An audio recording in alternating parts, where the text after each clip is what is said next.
Tanggal 10 Januari 2020 adalah tanggal di mana aku dan pacarku Ayu bertemu kembali setelah sekian lama tidak bertemu karena wabah yang terjadi di Indonesia yaitu COVID-19.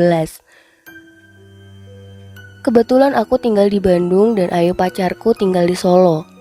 Biasanya sebelum ada wabah corona, kami selalu bertemu sebulan 2 kali atau 1 kali. Tapi karena adanya wabah ini hampir 4 bulan kami tidak bertemu. Tanpa basa-basi tiba-tiba Ayu sudah mengirim foto kepada saya sambil bilang, "Yang, aku OTW Bandung." Aku sedikit kaget, karena sebelumnya dia gak pernah bilang mau ke Bandung. Yang aku khawatirkan dia pergi ke Bandung dari Solo sendirian dan membawa mobil sendiri.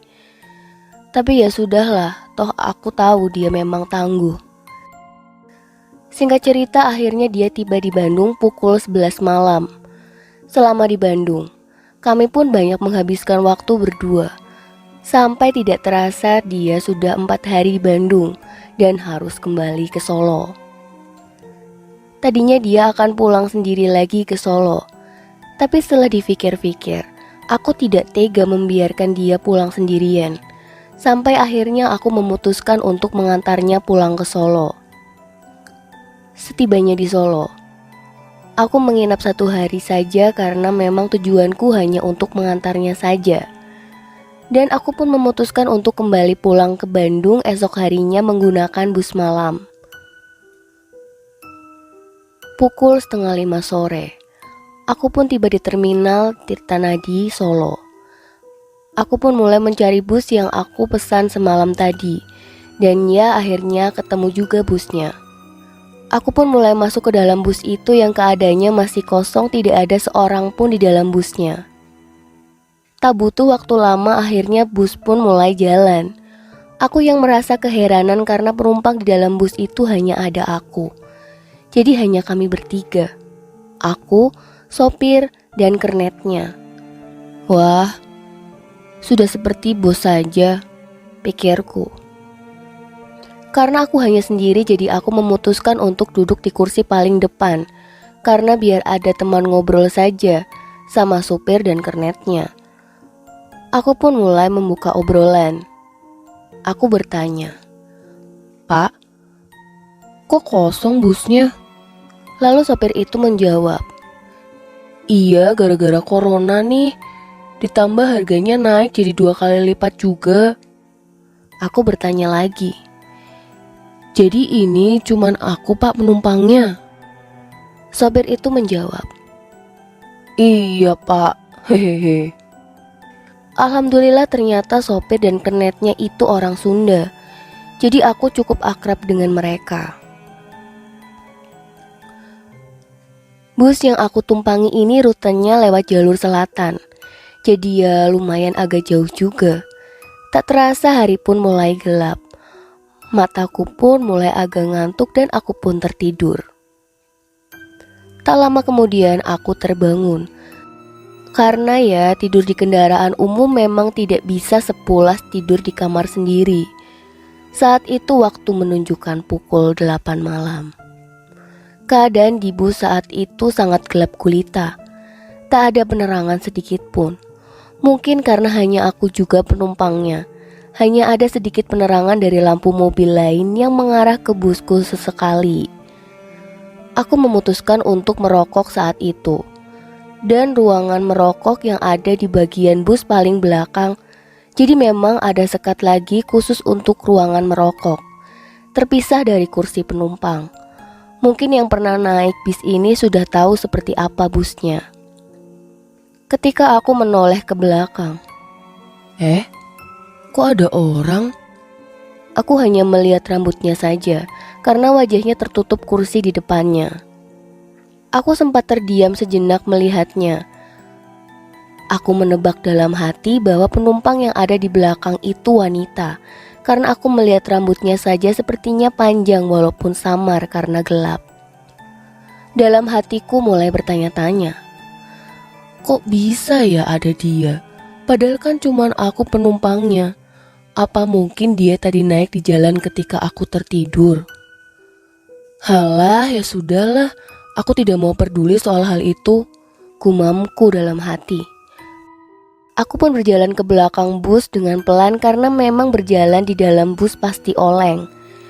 Ketika aku berjalan di samping penumpang itu, aku sempatkan untuk menoleh ke arahnya. Jujur aku penasaran ingin melihat wajahnya, tapi ketika aku melihat ke arahnya, aku hanya melihat dia sedang tertunduk. Dalam hati, mungkin dia sedang tidur. Wajahnya tidak terlihat sedikit pun, karena terhalang oleh rambutnya yang lumayan cukup tebal dan panjang itu. Aku pun melewatinya dan masuk ke ruang merokok. Posisi kursi ruang merokok pun sama seperti kursi penumpang, menghadap ke arah depan, dan di ruangan itu hanya ada 2 kursi. Karena sekatnya kaca, jadi sambil merokok aku melihat wanita itu dari belakang. Mataku seakan tidak mau lepas melihat penumpang wanita itu. Aku mulai memperhatikannya. Dan ketika aku melihat bajunya, aku melihat seperti kotor bajunya yang dikenakannya. Karena bajunya yang berwarna putih, jadi sedikit noda pun pasti terlihat. Wanita itu tidak bergerak sedikit pun. Aneh. Padahal kondisi bus saat itu cukup kencang dan apalagi jalur selatan itu terkenal dengan banyak tikungan tajamnya. Ketika aku sedang fokus memperhatikannya, tiba-tiba dia menoleh membalikkan kepalanya menatapku di balik sekat kacanya itu. Aku pun terkaget dan mengalihkan pandanganku. Entah kenapa saat itu sekujur tubuhku tiba-tiba merinding. Ketika aku memberanikan melihatnya lagi, ternyata wanita itu masih melihatku. Saat itu kami saling menatap sekitar 3 detik. Aku sempat melihat jelas wajahnya. Wajahnya putih seperti pucat. Umurnya mungkin sekitar 25 tahun. Rambutnya panjangnya menutupi sebagian wajahnya. Matanya hitam. Walaupun samar, tapi aku bisa begitu jelas melihatnya. Pandangan dia terarah kepadaku, sampai akhirnya aku pun melemparkan pandanganku ke arah lain. Ketika aku melihatnya kembali, aku kaget karena dia masih menatapku, tapi kali ini dengan sedikit mata yang melotot. Aku pun kembali mengalihkan pandanganku dan tidak berani melihatnya lagi. Dalam hati berkata, apa mungkin dia tersinggung karena aku melihatnya ya? Aku pun menghabiskan sebatang rokok dan berniat kembali ke tempat dudukku yang ada di barisan paling depan. Tapi entah kenapa saat aku mau berjalan melewatinya, nyaliku seperti ciut. Aku seperti tidak berani berjalan melewatinya. Tubuhku tiba-tiba gemeteran. Sampai akhirnya aku memberanikan diri berjalan pelan. Dan ketika aku berjalan di sampingnya, tiba-tiba aku mencium bau bangkai yang sangat menusuk. Tiba-tiba tanganku disentuhnya. Tangannya dingin. Aku berpikir, mungkin karena AC di dalam bus itu. Aku pun lalu menoleh ke arahnya. Lalu dia menyapaku. "Dari mana, Mas?" tanya wanita itu. Entah kenapa setelah dia menyapaku, perasaan takutku jadi hilang. "Saya dari Solo mau pulang ke Bandung," jawabku. Lalu dia menyuruhku duduk di kursi yang ada di seberang tempat dia duduk. Dan terjadilah percakapan antara kami. Dan kami pun berkenalan. Nama dia Sari. Aku bertanya, "Mbaknya dari mana? Kok gak duduk di depan?" Lalu dia menjawab, "Enggak Mas, saya lebih suka duduk di sini." Aku bertanya lagi, "Tapi kan ini kosong Mbak, mana gelap lagi. Di depan kan masih bisa ngobrol sama sopir." Lalu dia menjawab, "Enggak apa-apa Mas, saya suka sendiri juga kok. Saya asli Ciwidey. Sekarang saya ini mau pulang ke sana. Sudah lama saya tidak berjumpa sama orang tua saya soalnya. Saya sudah sangat rindu." "Oh iya Mbak, sudah berapa lama emangnya gak ketemu?" "Sudah 15 tahun Mas." "Wah, udah lama juga ya Mbak. Kok baru pulang sekarang Mbak?" "Iya Mas, saya baru ada kesempatan sekarang. Mas mau gak anterin saya pulang?" Oh iya, ayo aja Mbak. Tapi pakai motor ya. Aku pun tidak banyak bertanya alasan dia kenapa tidak pulang selama itu. Yang membuat aku aneh selama tadi ngobrol, wajahnya tidak melihat ke arahku. Dia hanya memandang lurus ke depan dengan tatapan kosongnya. Aku pun akhirnya pamit untuk kembali ke tempat dudukku. Tapi dia memohon kepadaku agar menemaninya duduk kembali. Di sini dulu aja Mas, temani saya. Anehnya aku seperti tidak bisa menolak saat itu. Dan aku pun terduduk kembali. Dan yang aku rasakan saat itu adalah aku sangat-sangat merasa ngantuk sekali. Dan tidak lama kemudian aku pun tertidur. Aku tertidur lumayan cukup lama saat itu, sekitar 6 jam. Dan saat itu posisi bus sudah ada di daerah Banjar, Jawa Barat. Lumayan cukup ngebut juga sopir melajukan busnya. Ketika aku terbangun dan menoleh ke arah wanita itu, tiba-tiba wanita itu sudah tidak ada lagi di tempat duduknya. Loh, kemana dia? Dalam hatiku. Aku yang masih bingung akhirnya berjalan ke arah depan untuk kembali ke tempat dudukku. Setibanya di tempat dudukku, tiba-tiba Pak sopir bertanya kepadaku, Mas, ngapain tadi duduk di belakang? Abis teleponan ya sama pacarnya. Asik banget kayaknya sampai ketiduran. Hehehe. Aku menjawab, Enggak Pak, aku habis ngobrol sama penumpang yang tadi di belakang. Tapi tadi pas saya bangun tidur, tiba-tiba dia udah gak ada. Turun di mana dia ya Pak? Hah? Penumpang yang mana Mas? Kan tadi di sini cuma kita bertiga. sambil mengerutkan dahinya. Serius Pak? Tadi aku ngobrol. Katanya sih dia naik dari Wates. Aku sih gak lihat juga dia naiknya kapan. Soalnya tadi juga aku tidur. Terus tiba-tiba aku udah lihat aja ada penumpang di belakang. Wah, si Mas ngigo kali. Udah Mas duduk dulu aja di sini, jangan pindah lagi ke belakang sampai Bandung. Aku pun mulai keheranan. Apa iya aku tadi mimpi? Tapi perasaanku, aku tadi benar-benar ketemu dan ngobrol sama penumpang wanita itu. Sepanjang jalan aku memikirkan hal itu. Sampai akhirnya tak terasa aku pun sampai di Bandung. Saat itu pukul 4 subuh. Aku turun di terminal Cicaheum. Ketika aku hendak turun dari bus, tiba-tiba kernet bus itu menyodorkan nomor HP-nya untuk aku save. Dengan tujuan barangkali aku mau pergi ke Solo lagi, biar menghubungi dia. Lalu aku pun save nomornya. Walaupun dalam hati, aku tidak begitu penting dan butuh nomor si kernet itu. Aku pun lalu pamit dan berterima kasih kepada sopir dan kernetnya itu. Aku mulai memesan ojek online di terminal itu. Di sepanjang jalan menuju rumah, aku terus memikirkan sosok wanita di dalam bus itu. Apa benar aku hanya mimpi? Aku dibuatnya pusing saat itu, karena yang aku alami itu benar-benar terjadi, bukan mimpi. Setibanya di rumah, aku pun tidak butuh waktu lama untuk memejamkan mataku, karena memang sudah sangat lelah sekali saat itu. Keesokan malamnya aku menghubungi Ayu dan menceritakan apa yang aku alami di dalam bus saat itu. Tapi dia malah tertawa dan tidak memberikan tanggapan apapun. Setelah selesai menelpon, aku putuskan untuk tidur. Kututup semua jendela kamarku. Tapi ketika aku tutup, tiba-tiba kaca jendelaku seolah ada yang memukulnya.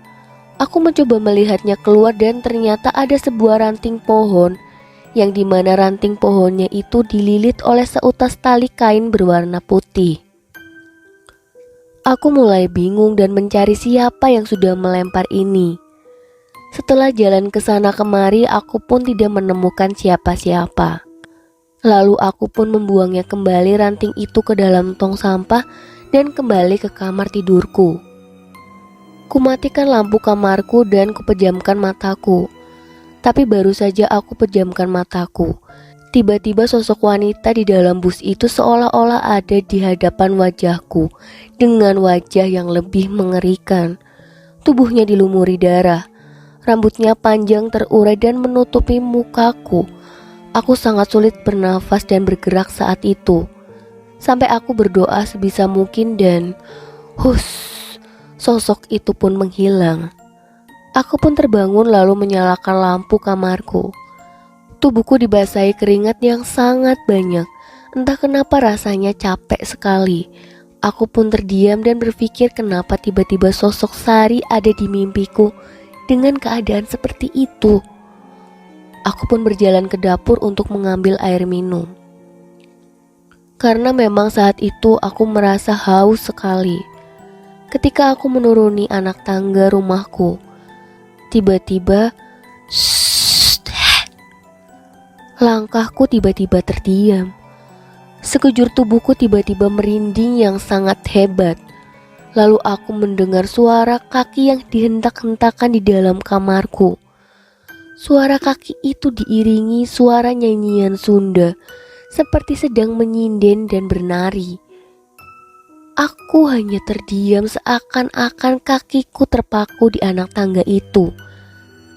Setelah 1 menit aku berdiri di tangga, akhirnya suara di dalam kamarku pun hilang. Dan aku cepat-cepat turun ke bawah. Dan aku putuskan untuk tidur di ruang tamu malam itu. Pagi pun tiba. Aku dibangunkan oleh ibuku yang saat itu keheranan melihatku tidur di kursi. Aku pun bangun dan bergegas masuk ke kamarku pagi itu. Ketika aku masuk ke dalam kamar, tiba-tiba aku kaget melihat lantai kamarku kotor. Ada telapak kaki seperti orang sudah menginjak tanah. Sangat kotor sekali. Aku dibuat bingung kembali. Siapa yang sudah masuk ke kamarku? Aku bergegas turun kembali dan menghampiri ibuku. Aku bertanya kepada ibu, "Bu, tadi masuk ke kamarku enggak?" Ibu menjawab, "Tidak, kenapa memangnya?" Aku menjawab dengan heran, "Enggak, ya udah enggak apa-apa." Aku pun kembali masuk ke kamar dan membersihkan lantai yang kotor itu. Ketika aku sedang membersihkan kamarku, tiba-tiba ada temanku Reza datang dan ketika dia masuk ke dalam kamarku, dia pun kaget karena melihat lantai kamarku kotor bekas telapak kaki manusia yang habis menginjak tanah. Reza bertanya, "Kamu ngapain? Kok masuk kamar gak cuci kaki dulu sampai kotor begini?" Aku menjawab, "Bukan aku." Reza bertanya lagi, "Lah, terus siapa?" "Entar aja aku ceritanya." Reza bertanya kaget, "Ini tanah kuburan loh." Dengan nada kaget, "Ngaco kamu." Serius ini tanah kuburan. Kamu habis dari mana sih?" Bawel kamu, udah cepet bantuin bersihin." Reza pun membantuku membersihkan kamarku saat itu. Ketika dia membersihkan ke arah pojok kamarku, tiba-tiba dia teriak, "Apaan ini?" sambil memegang seutas tali putih dari kain. Aku bingung kenapa ada tali itu di kamarku. Tali itu persis seperti tali yang kemarin aku temukan melilit di ranting pohon itu. Reza bertanya dengan sedikit histeris, "Ini tali mayat loh. Kamu ini mau cari ilmu hitam apa gimana?" Aku bingung. "Maksudmu apa, Za? Kamar ini sudah lantai penuh tanah kuburan. Sekarang ada tali pocong pula. Kamu ngambil tali ini dari kuburan siapa?" "Sumpah, Za, aku gak tahu apa-apa." "Masa kamu gak tahu apa-apa sih? Jelas-jelas ini ada di kamar kamu." "Ya udah, kamu tolong buang itu, Za. Kita keluar sekarang. Nanti aku ceritakan." Akhirnya kami pun keluar rumah dan Reza pun membawa tali itu dimasukkan ke dalam kantong plastik dan memasukkannya ke dalam jok motor. Kami pun pergi ke sebuah tempat kopi di daerah Dago Atas. Sesampainya di sana, Aku pun mulai menceritakan apa yang aku alami saat di dalam bus sampai yang terjadi di rumahku. Reza hanya bengong mendengar ceritaku. Dia menyarankan agar aku menemui orang pintar untuk menanyakan apa yang telah terjadi. Aku pun mengiyakannya, walaupun aku tidak ada niat untuk pergi ke orang pintar karena aku juga tidak begitu percaya. Tak terasa kami ngobrol waktu sudah menunjukkan pukul 9 malam dan kami sudah menghabiskan beberapa gelas kopi. Kami pun beranjak untuk pulang. Saat sebelum pulang aku izin untuk pergi dulu ke kamar mandi sama Reza untuk buang air kecil. Kamar kecilnya sedikit lumayan jauh di tempat kami duduk. Karena lokasi tempat ngopinya itu cenderung gelap karena nuansanya yang seperti alam. Ketika aku berjalan, aku melihat sosok wanita tepat di hadapanku sedang berjalan juga. Jarak kita kurang lebih 10 meter. Aku hanya melihat dia dari belakang. Sosok wanita itu berambut panjang dan memakai baju putih. Sepanjang jalan ke kamar mandi, pandanganku tertuju terus terhadap sosok wanita itu. Dan ternyata dia pun sama, bertujuan untuk ke kamar mandi. Saat aku melihat dia berjalan, aku seperti mengenalnya. Ya, perawakannya sama seperti Sari, berbaju putih dan dengan rambut yang panjang. Tetapi ya sudahlah, aku pun tidak memanggilnya karena takut salah orang dan tidak penting juga. Akhirnya dia pun masuk ke kamar mandi wanita dan aku masuk ke kamar mandi pria. Posisi ruangan kamar mandinya bersebelahan, hanya ada 2 kamar. Jadi aktivitas yang ada di ruangan kamar mandi wanita jelas pasti terdengar. Tapi anehnya aku tidak mendengar apapun di kamar mandi sebelahku. Tidak ada suara air atau apapun. Aku berpikir mungkin dia sedang buang air besar, jadi belum menyalakan airnya. Tak lama aku pun bergegas keluar. Dan ketika aku keluar, aku mendengar suara orang menangis di dalam kamar mandi wanita. Aku pun kaget.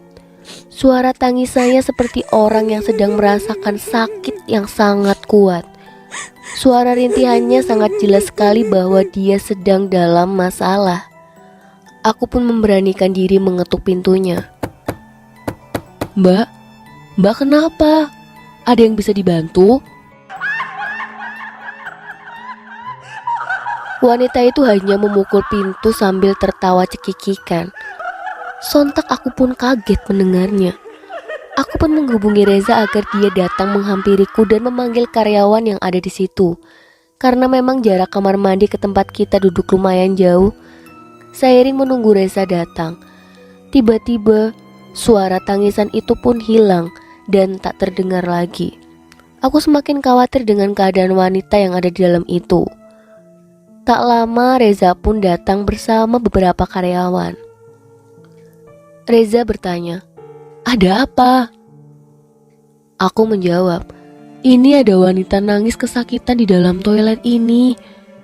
Karyawan itu pun menatapku keheranan. "Coba mas buka pintunya." "Saya nggak berani. Soalnya tadi saya ketuk juga malah dia sepertinya marah pada saya." Akhirnya karyawan itu pun mengetuk pintunya, tapi tidak ada respon. Lalu karyawan itu mencoba untuk membuka pintunya. Ketika hendak didorong, ternyata pintu itu tidak dikunci. Dan yang membuatku kaget lagi, ternyata tidak ada siapapun di kamar mandi itu. Reza dan karyawan itu menatapku.